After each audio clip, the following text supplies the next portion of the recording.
And so sometimes I'll just be like wandering around the house, and she's like, "Sit down." I'm like, I gotta do something. I got nothing to do, and so sometimes that like resetting myself to say it's okay to rest, and it's okay to do nothing. Welcome to Hallway Conversations. We're a trio of educators who have plenty of questions about teaching and learning and school culture, and we believe in the value of collaboration and reflection as we seek to keep growing as teachers. So this podcast is our place for thinking out loud together about issues in education and why they might matter to Christian educators. Welcome to the conversation. Hello everyone, welcome to Hallway Conversations. My name's Matt Beamers. I'm Abby DeGroat. And I'm Dave Mulder. Before we begin, friends, I just want to mention that we relish feedback, so please drop us a line and say hello. Tell us where in the world you're listening to us. Share any show ideas or anything you notice or wonder that you have about our show. Please send feedback to hallwayconvospod@gmail.com. That's hallwayconvospod@gmail.com. Friends, we usually begin with the check-in question. So today the check-in question, Dave and Abby, is this. Going back in the Wayback Machine, I want you to think about a toy that one of your friends owned or that you saw in a catalog. Remember when we used to get catalogs? Or advertisements. Advertisements, on TV, on TV or in the newspaper. A toy that you really, really, really wanted but never actually owned. It was like, if I could just have that toy. Oh, that would be it. That would be it. Abby, does something come to mind for you? Yeah, my mom was kind of a strict about messes. And so my sister and I were never allowed to have an easy bake oven. Oh, yeah. Which is ironic because my dad literally owned a bakery, Right. you guys. Like I could go to the bakery and help him at an actual bakery, but I really wanted an easy bake oven. Wow. And we did not get one. That was the dream. Yeah. Yeah. Never had it. Never. But did you get one for your kids? No. No. Also no. And would you? No. Okay, all right. Perfect. Yep. Interesting. Yeah. Okay, so mine was our neighbors Corey and Tyler owned a big wheel. So I don't know, that might make no sense to some of our listeners. But it was based, I don't even know how you describe it. Anyways, it's a big wheel in the front, 2 tires, you'd sit on it, you pedal around. I just thought it was the coolest thing. I wanted a big wheel. It's still a bit of my dream. It won't happen. But that's the one thing that came to my mind. What if they had adult-sized big wheels, though? Totally, I know. That could be something. I know, I'd be all in on There's that, gotta be Dave. one. There's got to be bet. something like I that. want to look. Yeah.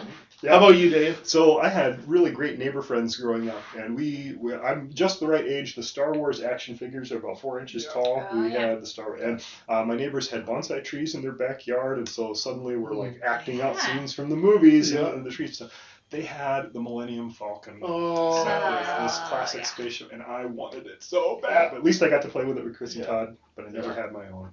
And I love. Oh man, that resonates. Right. That resonates. Yeah. The Millennium Falcon. Oh, to be as cool as Han Solo. Yeah. All right. Thanks for sharing, guys. You bet.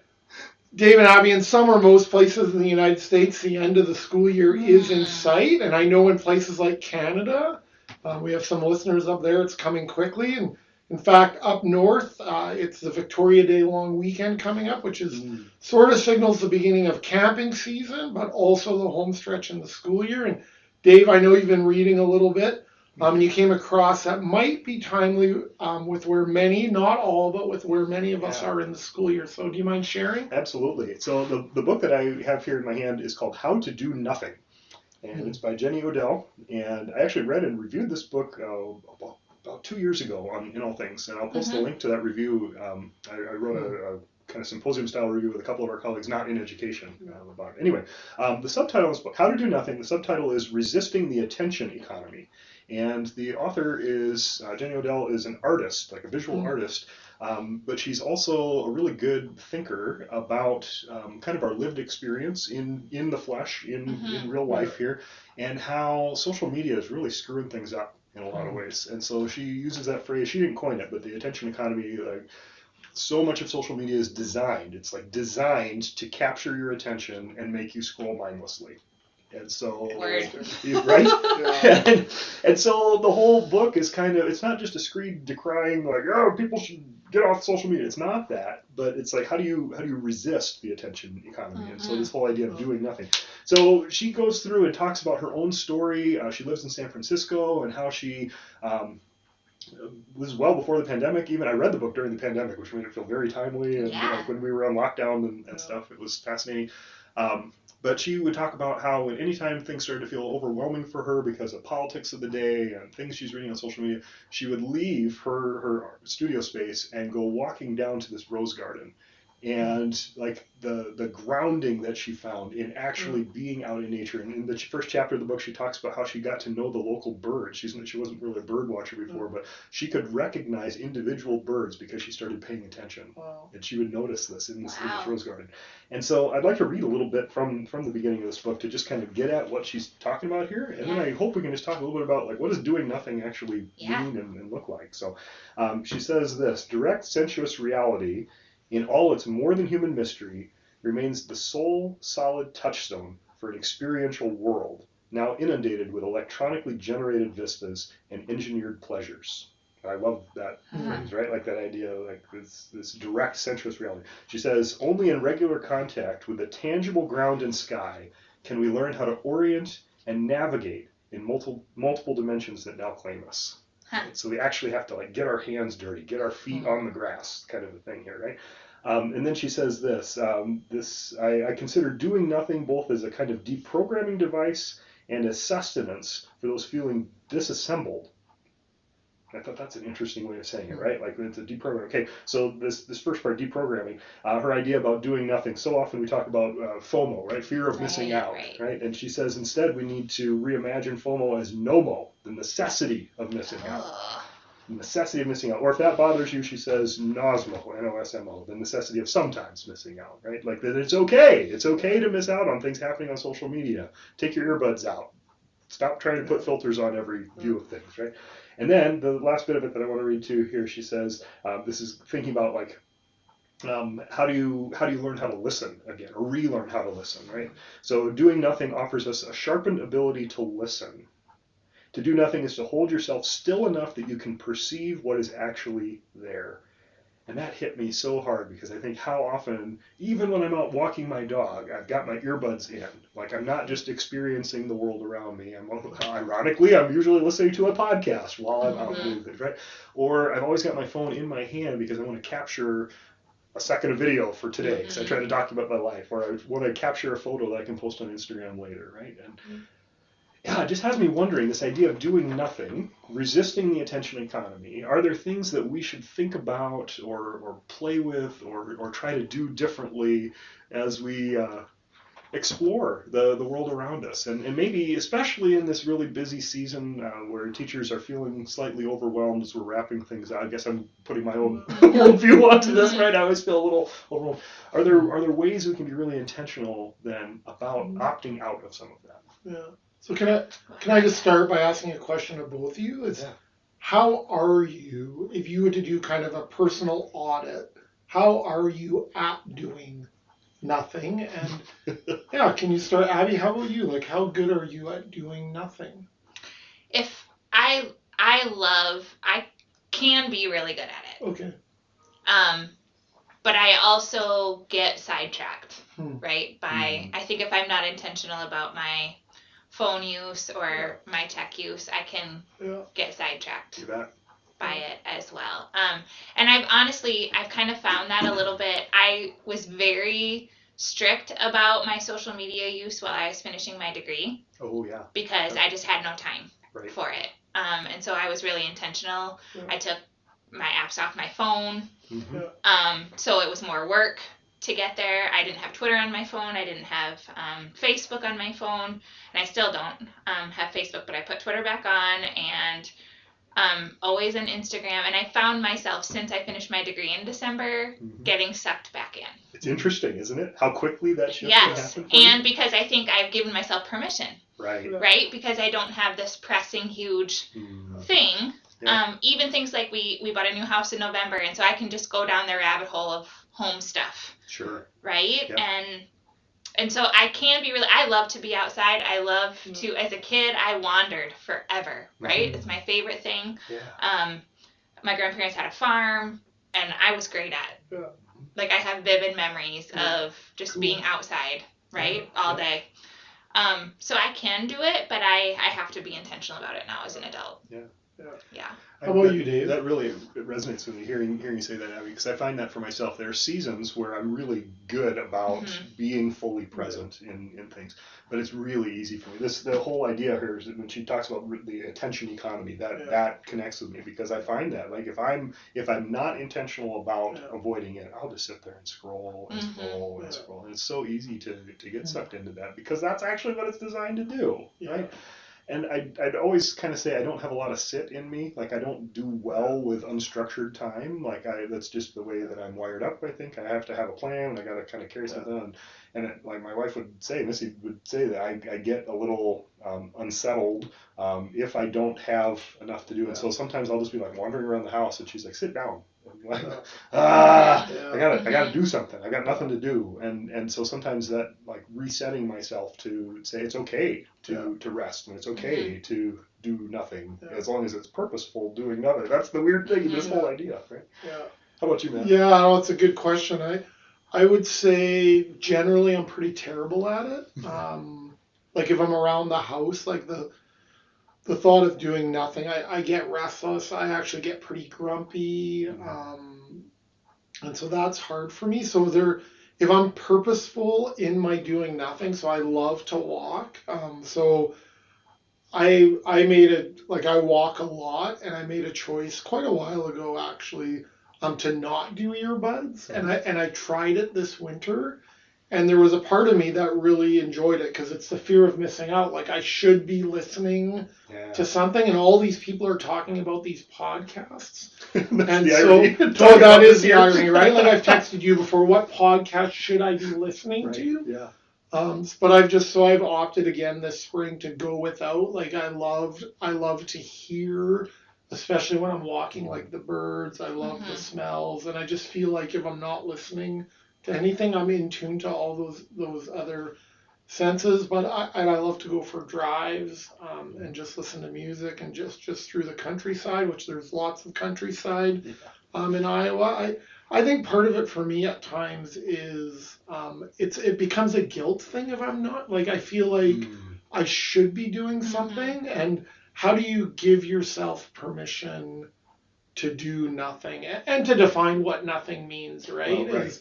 Is to have purpose in it, but the purpose of going for a walk is simply to care for myself. It's exercise. It's to care for myself. I'm like you, Abby. Like, I am wired to be outside, which is the irony of being a teacher for so long. Is I'm really wired to be outside.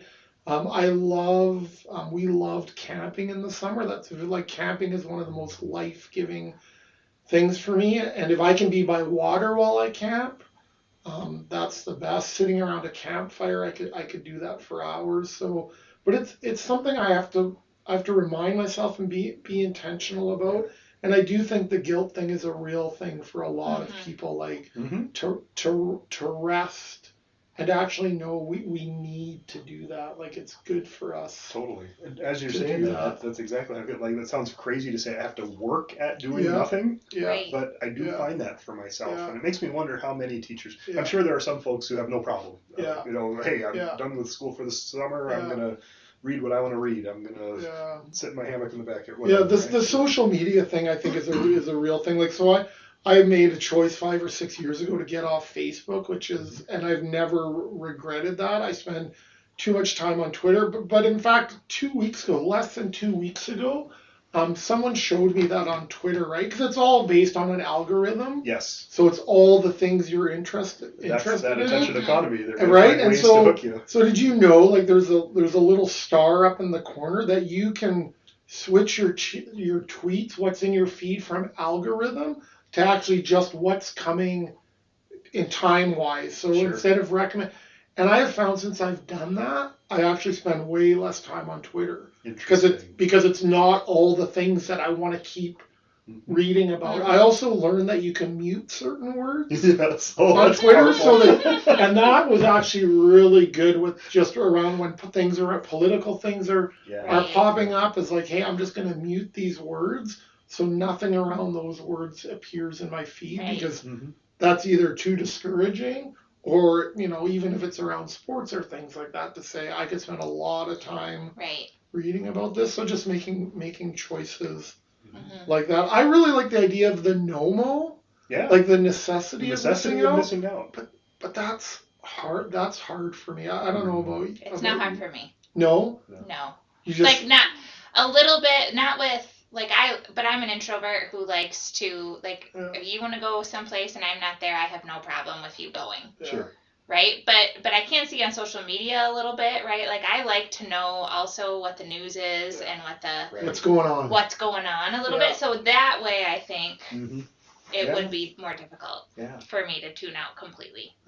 I struggle with this somewhat, right? And so not like I feel like my wife is an exhibition, but like even the fact that I do the 1 second, and I know you do that too, Matt. Right? That idea, like how do I document my life? Yeah.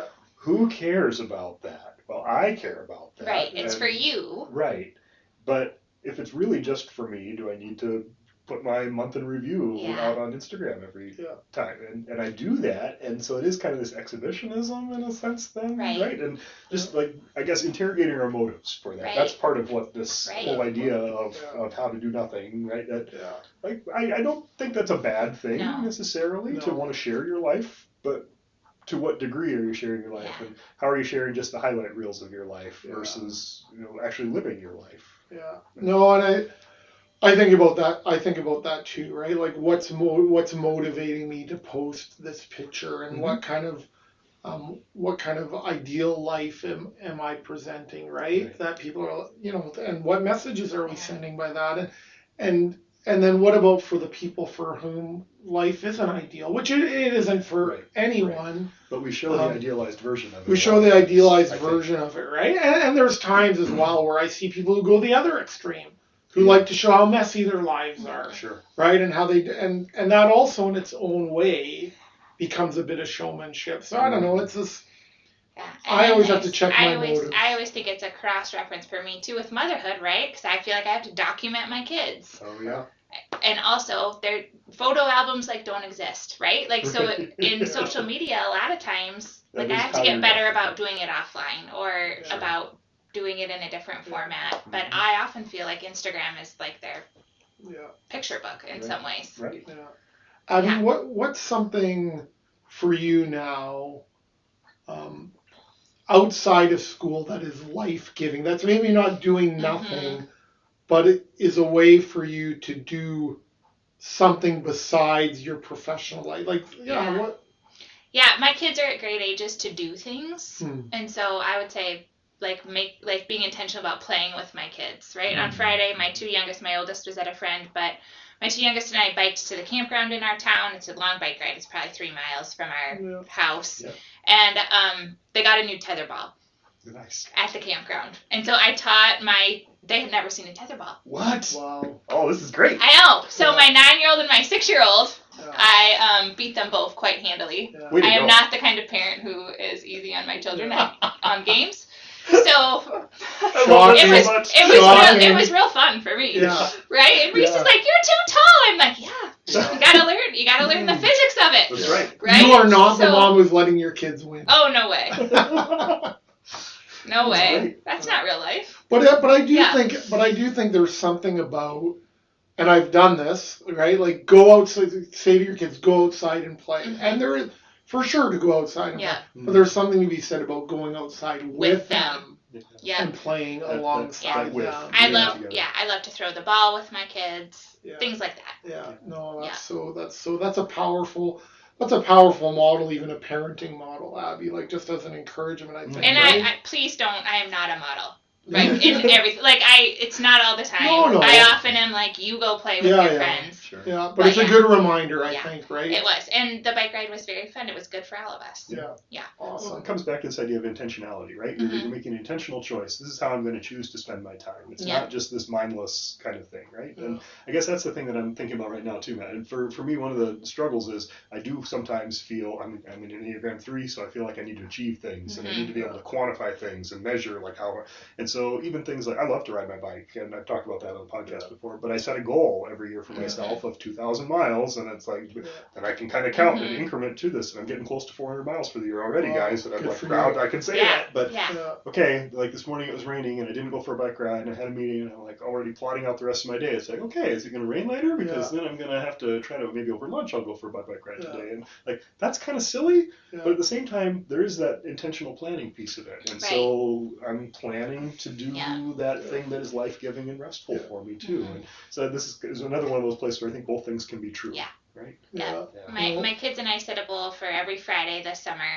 They get to choose a different outing around here. So we've already got a few things on our list, and the outside, like local educational things that we haven't just taken the time to do, and parks and things like that. So that's kind of one way we're planning already.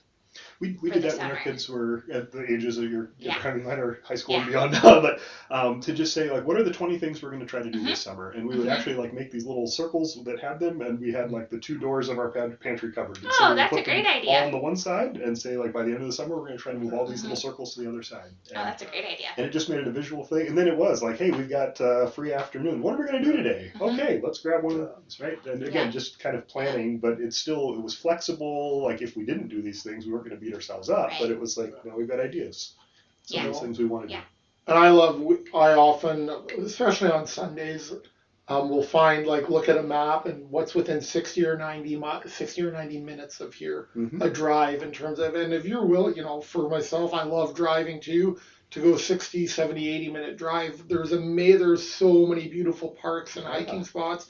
And it's a way just to actually get to know for us, a new community, right? Sure. So that when people talk about towns, it's like, oh, I know where that is. So even that, I think, for some people is like, hey, what is in your local community or vicinity that you've never visited, actually, that you could say, hey, let's go check this out. Yeah, so, my kids got really into Lewis and Clark this year, reading about it, and we have, and I'm like, you guys, we're like Sioux City. They were in Sioux City, right? There's a Sergeant Floyd Monument. There's a whole visitor center there. So that's like within an hour. Within an hour. Right. So we're gonna do that this summer. That's on our list. That's awesome. Yeah.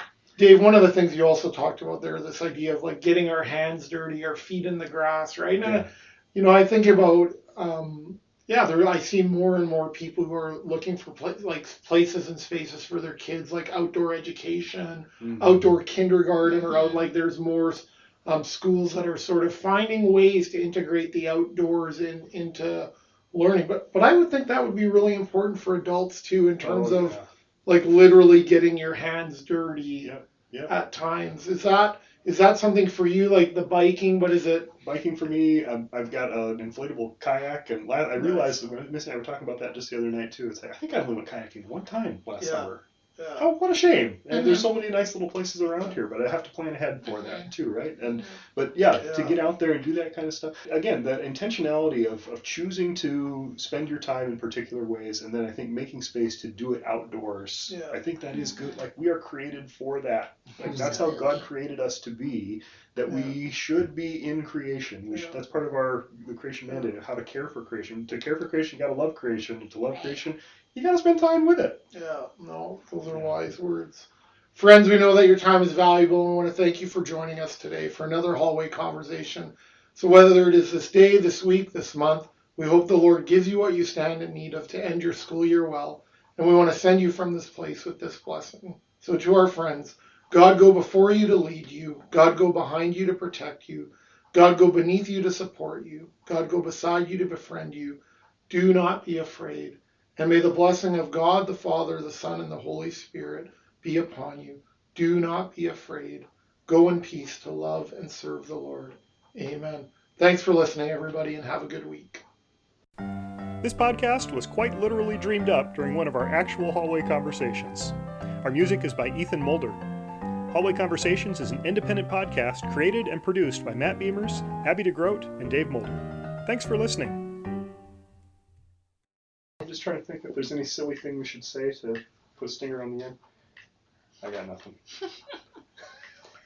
There it is, right there. Got nothing. I got nothing. Yeah, totally.